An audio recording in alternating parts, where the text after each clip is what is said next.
The Denver Broncos host the Indianapolis Colts on Sunday in a divisional round playoff matchup. Denver a 7-point favorite on BETDAQ, 53.5. The total here. All kinds of good storylines at play in this one. Peyton Manning facing the team that he led for so many years. A potential changing of the guard in terms of elite NFL quarterbacks. You have the old guard in Peyton Manning. Is he going to make way for the new guard in Andrew Luck? After all, Luck led the NFL in passing this season. He's averaged 384 pass yards per game in 4 career playoff games. Will be fascinating to see whether he's able to outplay Manning on Sunday.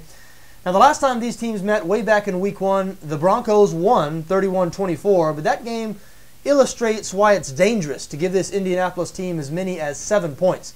Denver had a 31-10 fourth quarter lead in that game, but the Colts, as they do, just kept throwing it and throwing it and throwing it. Ended up losing the game by 7 and actually had the ball with a chance to drive down there and tie it with less than a minute remaining. The line in that game was Denver -8, so the Colts snuck in there with a backdoor cover. And certainly, if you're thinking about a Broncos bet here, that has to be a major concern. I don't think you'd ever be fully comfortable until the final whistle sounded. Because Denver, even though they're good on defense this season, 3rd in total defense, 2nd against the run, they're average in the secondary and they're 16th in points allowed. So pass-first offenses have been able to make it happen against this Denver defense, and the Colts are certainly a pass-first offense, #1 in the NFL in pass yards per game, 3rd in total yards per game. Now, as we mentioned, the Broncos, good on defense. They're better on that side of the ball than are the Colts. But the Denver offense regressed over the course of the season. You look at their last 7 games, they produced fewer than 30 points in 5 of those games. Peyton Manning, either he aged rapidly or there were some injury issues towards the end of the season that weren't fully reported. Now, he was listed as questionable on the Week 16 injury report, and in a Week 15 game in San Diego, he had to leave the game and go to the locker room. They're calling it flu-like symptoms, or they called it flu-like symptoms back then. But again, the following week, he was questionable on the injury report with a thigh injury, so not sure if Manning's 100% healthy. I'm not sure if I feel comfortable giving as many as 7 points here. Look, I know Denver's at home, and I know Denver has been the better team this season, and they have.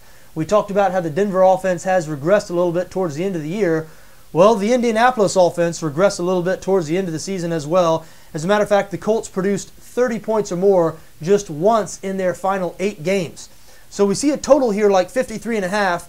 And even though both of these teams have reputations as all offense teams led by great quarterbacks, and they are teams with great offenses led by great quarterbacks, neither offense playing as well towards the end of the year as they were at the beginning of the season. So I think under 53.5 might be a sneaky bet here. I also lean towards the Indianapolis side. You know, to me, 7 points, a big number to be given Andrew Luck and this Colts team.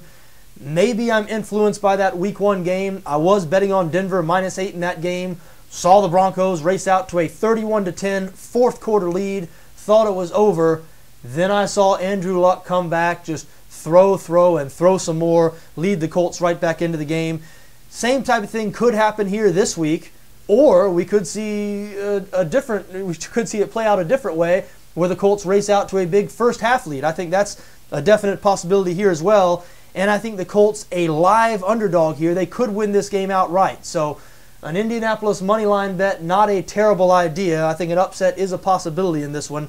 As a matter of fact, I think it's more of a possibility in this game than in any of the divisional round games. But I'll take those 7 points. I think they might come in handy. I look for a good competitive game here. As I said, I lean towards under 53.5, and I like Indianapolis +7.